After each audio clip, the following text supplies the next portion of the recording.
Hey everybody, how's it going? So I'm gonna make a video. I don't have any calls today, so I figured why not. Basically, I'm gonna make a video about BG&E and your home. Everybody's bitching that BG&E's energy, consumption stuff is through the roof, and their bills are crazy high. And there's two reasons for that. One, BG&E is a crook. Nothing you can do about it. They're a monopoly. The government made them a monopoly, and now they basically have you by the balls. Even if you go with another energy provider, they have to pay BG&E to use their lines because for whatever reason, the government decided this would be a great idea. Let's give one company all the fucking power. But anyway, I digress. They are crooks. That's fine. The other thing is your home. Prior to 2000, home builders did not care about efficiency. It didn't matter. Why? Because in the 90s, if your bill was a little high, it was $100. Now, if your bill's a little high, it's $1,000. A little bit different. So now everybody cares about efficiency. And they put all these restrictions, EPA, blah, blah, blah, whatever.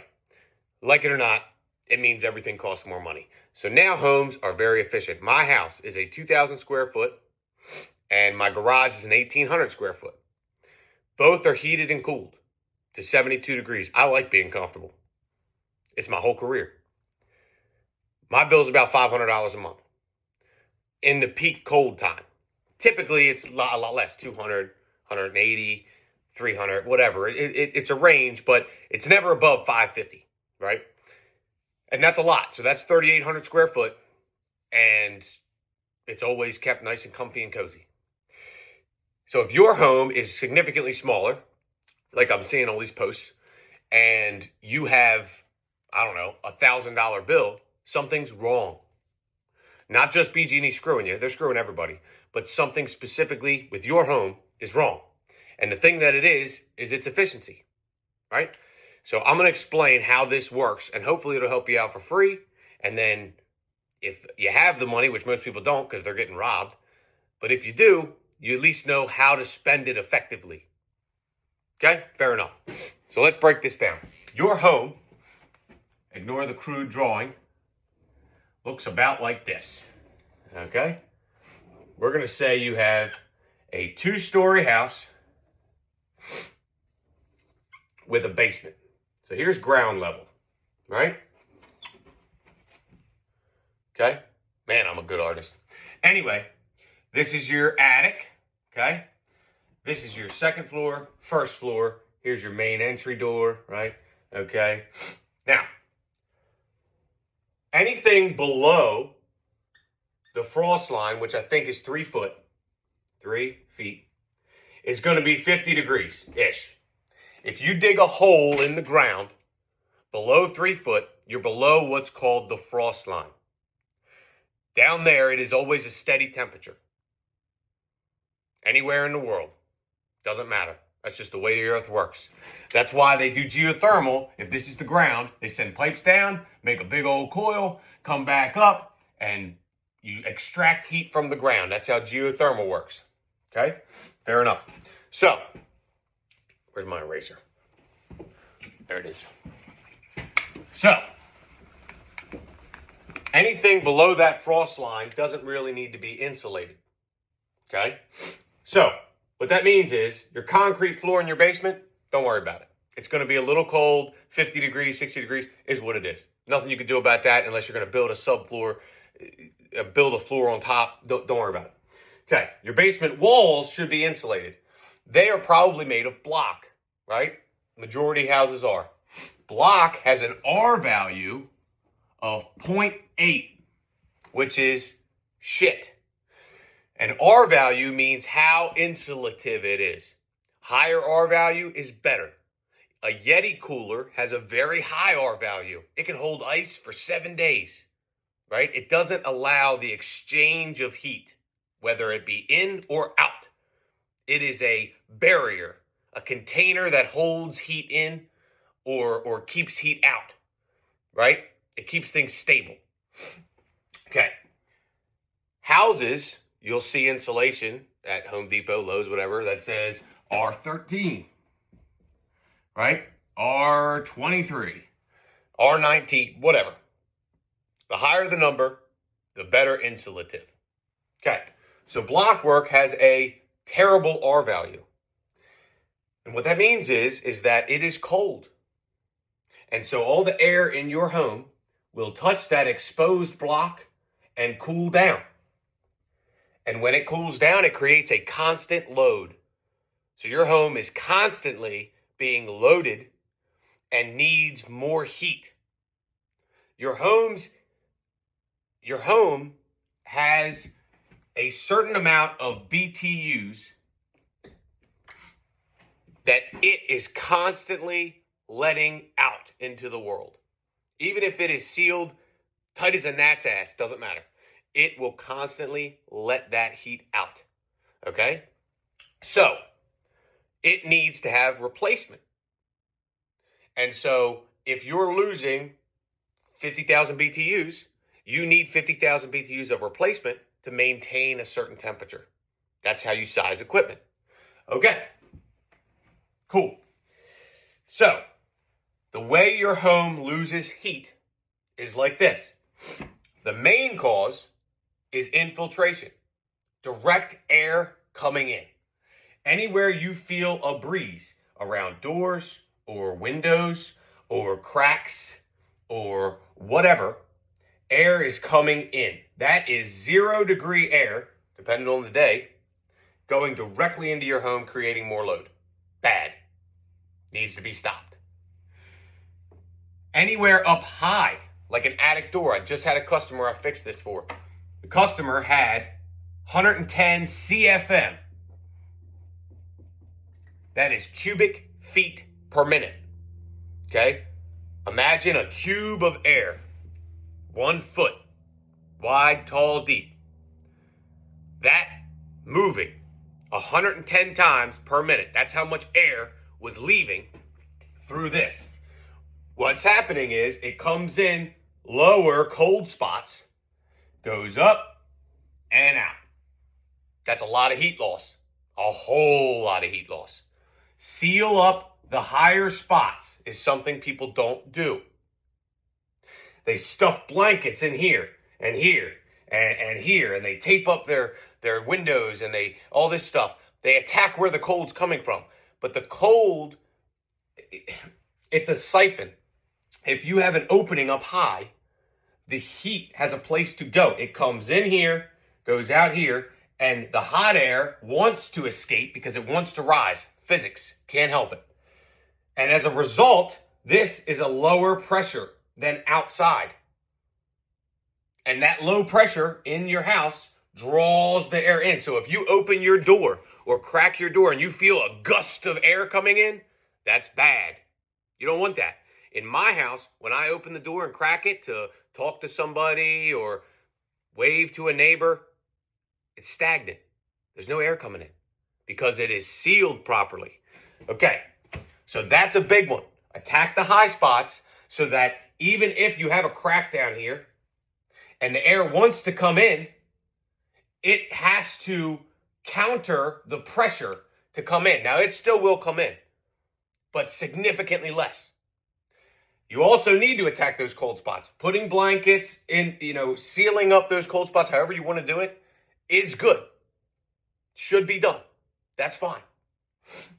But if you don't do this and you do this, it's just going to find another place to pull air in. And if you have a home built before 2000, there's plenty of places. Trust me. Okay? So that's the big picture of your house for direct air-to-air coming in. That needs to be fixed. Once that is fixed, the second way that your home loses heat is through hard surfaces. Every single surface in your home, windows, walls, doors, have a U value. Very similar to an R value. Actually, you know what? I'm not even going to tell you that. It has an R value. It has a level of insulation. U value is just a way that we're able to determine different shit that you don't need to know, right? You don't need to know. Okay, so it has R values. A certain level of insulation. Insulativity? I don't know. Okay, So what that means is if you have poor insulation in your walls, if you touch your wall and it's 40 degrees, all this air in here is going to touch that wall and cool down and creates a constant load, just like your basement. What people like to do is say the rest of their house is good, but this one room on the outside is always cold. So what do? They shut that door. They isolate it. We're not going to use the office because it's fucking cold. So we isolate it. You are doing more harm than good. And here's why. Your home is built as a single sealed thing.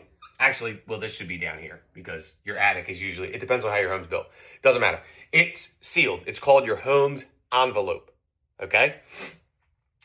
If your home's envelope is breached, say this wall in particular is not done well. Some guy built an addition, didn't know what the hell he was doing. No good. Okay.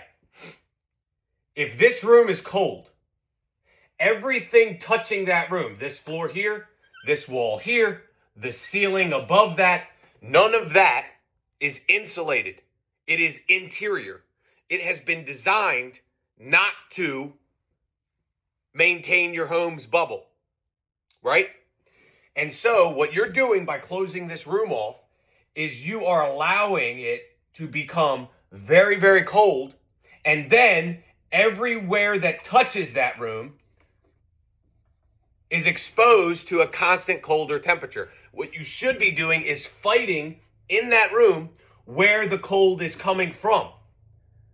If you allow it to win that battle, that room, everything touching that room is not equipped to keep that cold out. You understand? So you are creating more load by doing that. I know that sounds silly, but it's true. So you need to protect your home's bubble, your home's envelope. Okay? So instead, you should be insulating that wall, or you should be doing whatever you need to do. Seal it up. Those are the only two ways. Now, obviously, any kind of insulation, things like that cost money. Nothing you could do about it. Most people can do that kind of shit themselves. Hang insulation in the basement, build little walls in the basement, whatever it is that you got to do. But isolating parts of your home is not the solution. It's really not. And lowering your thermostat is not really the solution. Because what we do is, let's say you have an outside temperature of 0 degrees and you have an indoor temperature of 70 degrees. That's a delta T of 70 degrees, right? Change in temperature, right? Difference in temperature. Okay, let's lower this. Now, 70 is fairly comfortable, right? Everybody agrees. Cool. You lower that to 60. Now you have a delta T of 60 degrees. Now, the larger your delta T, right, the higher the rate of heat transfer. So in other words, if it's 50 outside and you're trying to keep it at 70, you only have a delta T of 20. And so your heat transfer rate is going to be significantly less. So when we do heat calculations on a building, something called a manual J, we take all this crap into account, okay? The difference between 70 and 60, when you have a 0 degree outside air temperature, is negligible. That's why all these people keep saying, I lowered my thermostat to 64. We're freezing and we're uncomfortable and our bill's still high. Yes, it will be. It will be roughly just as high as if you kept it at 70. You might save a couple of bucks, but it's negligible. If you have a $900 bill, you might have an $850 bill. Woo! Saving money. But now you've not only decreased your bill by a minuscule, unimportant amount, but you've also made your entire family uncomfortable that month. It's not worth it. It's not worth it.